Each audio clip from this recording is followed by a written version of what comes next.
warahmatullahi wabarakatuh.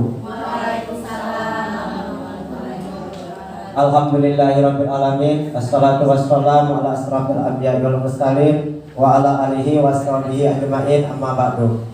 Yang terhormat Bapak Kepala Sekolah SDN 02 Pengulutan, yaitu Bapak Supri SPD MSI. Yang terhormat Ibu Emaria SPD, calon guru penggerak angkatan 11. Dan yang terhormat Bapak-bapak, Ibu-ibu SDN 02 Pengulutan.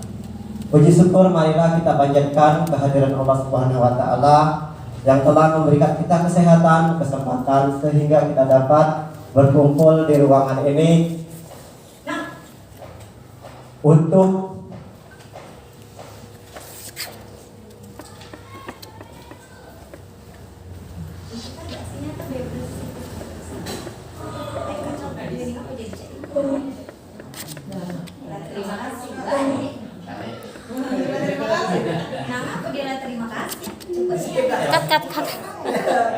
modul 1.4 budaya positif.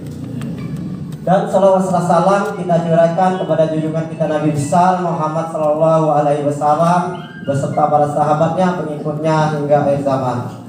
Bapak Ibu yang saya hormati, baiklah, acara akan saya sampaikan sebagai berikut. Yang pertama pembukaan, yang kedua sambutan, yang ketiga inti dari pembelajaran pada hari ini, yang keempat yaitu tanya jawab, yang kelima yaitu penutup. Baiklah, langsung saja kita mulai acara pada pagi menjelang siang ini. Yang pertama yaitu pembukaan. Pembukaan ini marilah kita bersama-sama mengucapkan basmalah, Bismillahirrahmanirrahim. Dan acara selanjutnya yaitu sambutan dari Bapak Kepala Sekolah SDN 02 Pengulutan, yaitu Bapak Supri SPD MSI. Pada Bapak kami persilakan.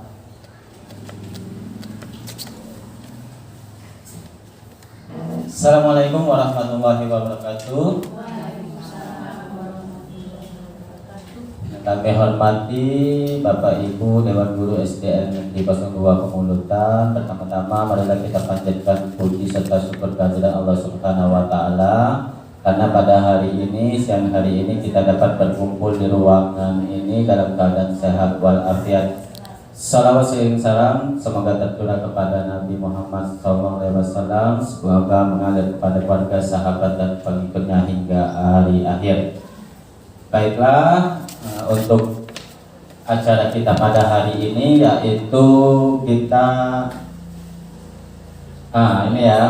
kegiatan diseminasi di sekolah mengenai pemahaman dan pengalaman budaya positif.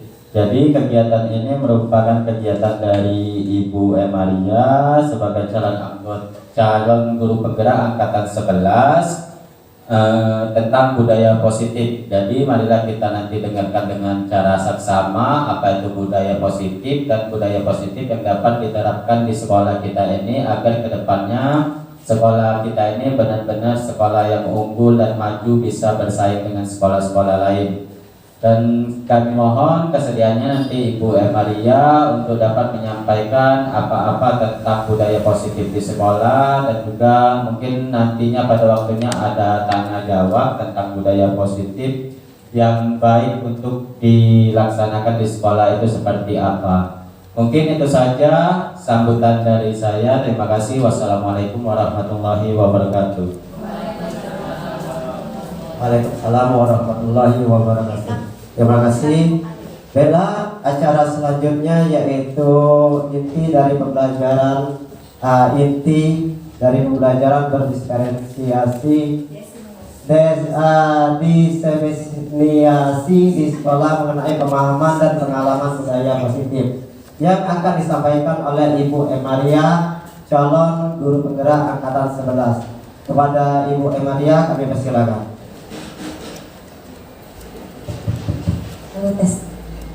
Baiklah Bapak Ibu, Assalamualaikum warahmatullahi wabarakatuh. Kepada yang terhormat Bapak Kepala Sekolah, Bapak Supri SPD MSI, dan Dewan Guru, Alhamdulillah ya, hari ini kita dapat berkumpul lagi di ruang ini untuk melaksanakan desiminasi yang akan saya laksanakan.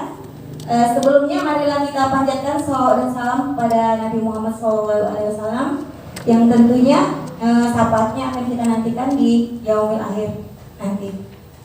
Langsung saja ya Bapak Ibu, kegiatan hari ini. Terima kasih atas kehadiran Bapak Ibu semuanya ya.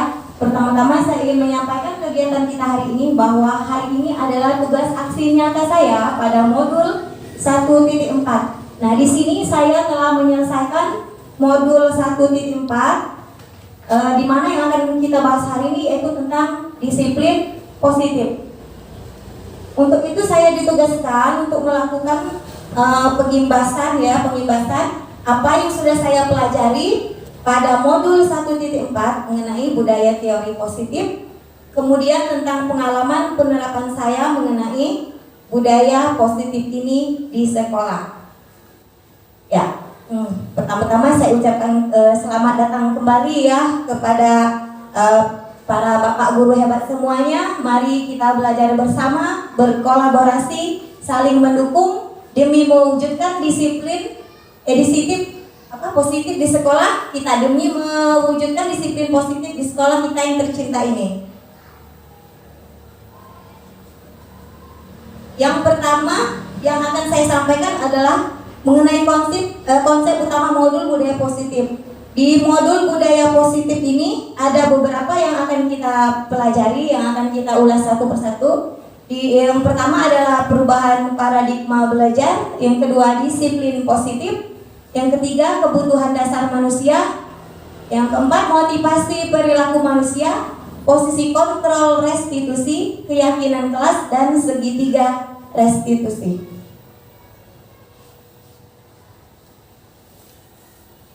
Nah, dari konsep modul budaya positif ini kita akan ulas satu persatu, dan mungkin Bapak Ibu di sini sudah banyak yang belajar sebelumnya dari saya mengenai budaya positif, terutama untuk teman kita yang sudah duluan CGP 10 Bapak Hadiansa ya. Nanti di sini kita akan sharing, berbagi ilmu. Jadi mohon maaf ya, di sini bukan saya bermaksud untuk menggurui apa Bapak Ibu atau merasa mempunyai ilmu yang lebih di sini. Di sini saya mengajak Bapak Ibu untuk berdiskusi dan kita belajar bersama. Jadi tidak ada maksud saya di sini untuk menggurui Bapak Ibu ya, karena saya yakin Bapak Ibu juga sudah pernah atau mengenal disiplin positif. Selanjutnya kita akan mengulas yang pertama, yaitu mengenai tadi tentang pembelajaran paradigma baru. Nah Bapak Ibu, pembelajaran paradigma ini dirancang berdasarkan prinsip pembelajaran yang terdiferensiasi, sehingga setiap murid belajar sesuai kebutuhan dari tahap perkembangannya untuk mewujudkan profil pelajar Pancasila ya. Nah, mungkin sebelumnya kita pernah belajar apabila pembelajaran di kelas itu selalu dilaksanakan secara fleksibel. Artinya di sini kita akan melihat perbedaan dari masing-masing murid. Semua kita samaratakan selama ini kan, semuanya kita samaratakan. Nah, di sini di paradigma baru ini, apalagi sekarang sudah memasuki kurikulum merdeka, bahwa pembelajaran itu harus terdiferensiasi. Artinya kita harus melihat perbedaan keunikan dari murid kita masing-masing. Nah, untuk mewujudkan profil pelajar Pancasila, tentunya Bapak Ibu sudah mengetahui ya bahwa profil pelajar Pancasila itu yang pertama apa Bapak Ibu? Yang pertama beriman dan bertakwa kepada Tuhan Yang Maha Esa. Yang kedua apa Bapak Ibu? Berkebinekaan global. Yang ketiga bergotong royong. Keempat adalah kreatif mandiri. Yang ini bernalar kritis, dan terakhir apa?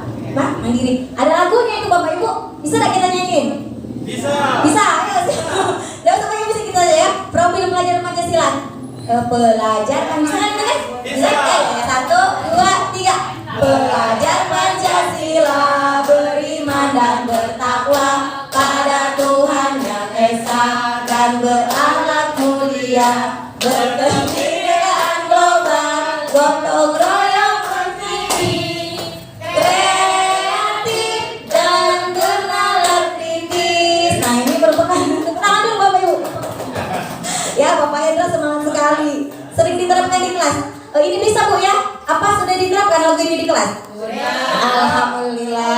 sudah diterapkan setiap hari. Nah, selanjutnya mengenai disiplin positif.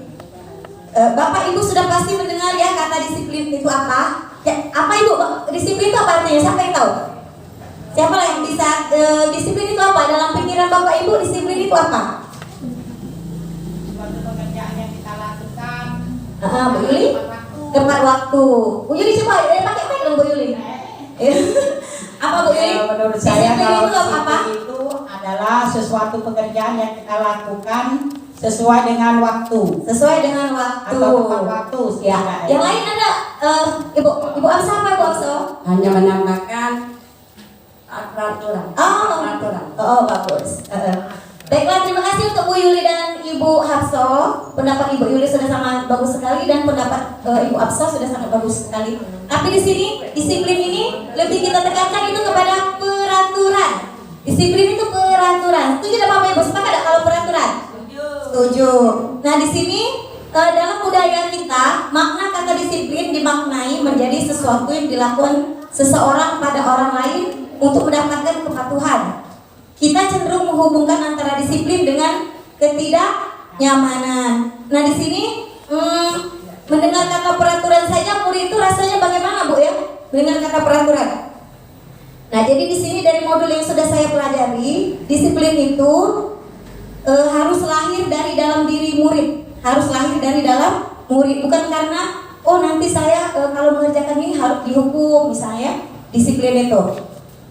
Nanti saya kalau seperti ini akan mendapat hukuman. Nah, ini masuk dalam motivasi intrinsik Bapak Ibu. Jadi motivasi intrinsik itu murid itu dimotivasi kalau misalnya dia melakukan kesalahan. Oh, dalam pikirannya kalau salah ini, oh saya akan dihukum oleh Ibu Emma misalnya. Kalau melakukan ini saya akan dihukum. Nah, itu namanya motivasi ekstrinsik. Nah, tapi yang dimaksud disiplin di sini adalah disiplin yang diharapkan dari diri murid itu sendiri, ya dari diri murid itu sendiri. Jadi murid sudah sadar, istilahnya kalau saya bersikap ini untuk diri saya sendiri.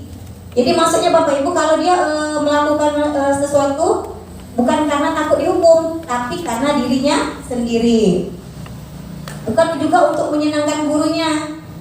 Nah, disiplin positif merupakan salah satu cara untuk penerapan disiplin yang bertujuan untuk menumbuhkan kesadaran serta memberdayakan anak untuk melakukan sesuatu tanpa sogokan, ancaman maupun hukuman.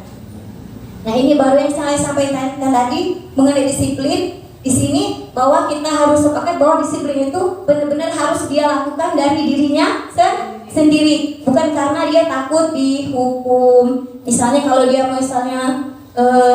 datang terlambat, benar-benar harus dari dirinya sendiri, bukan karena dia takut dihukum.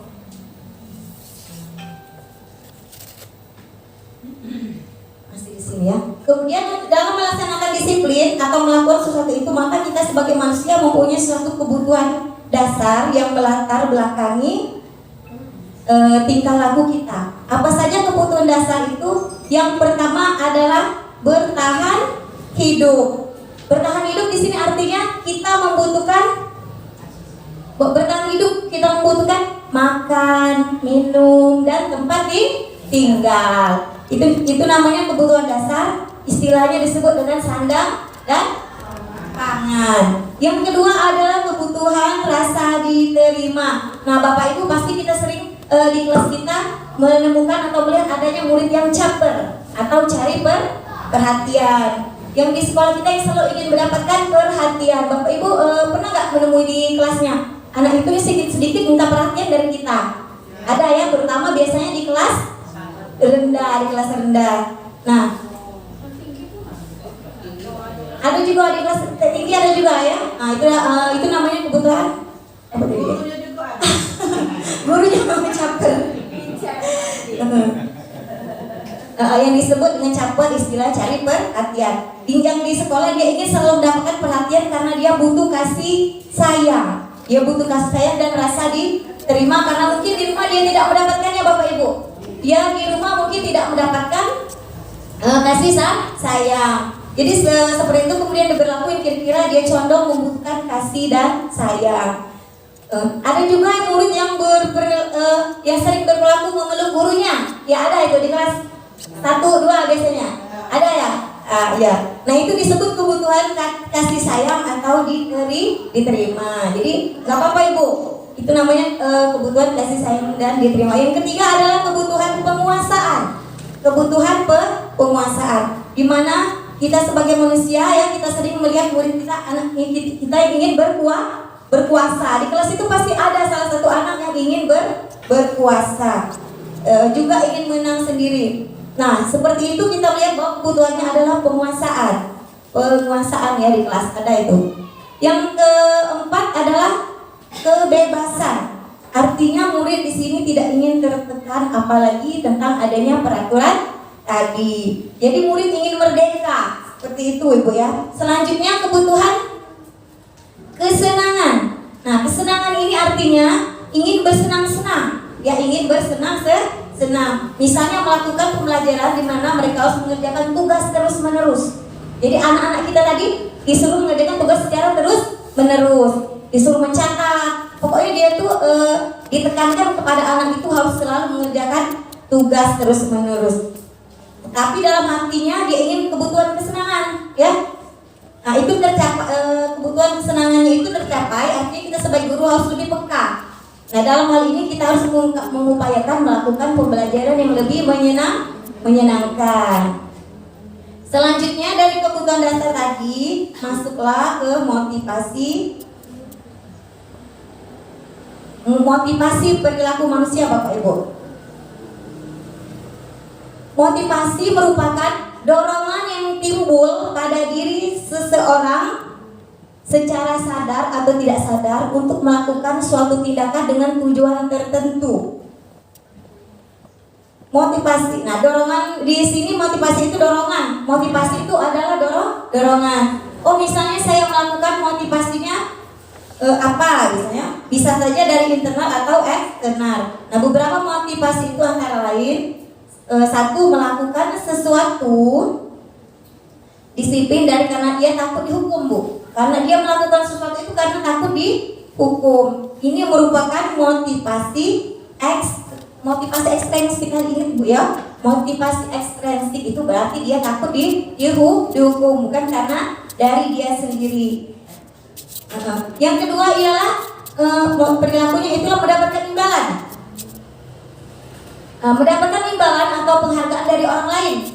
Murid melakukan disiplin karena ia ingin mendapatkan imbalan. Nah ini masih termasuk dalam motivasi ekstrinsik.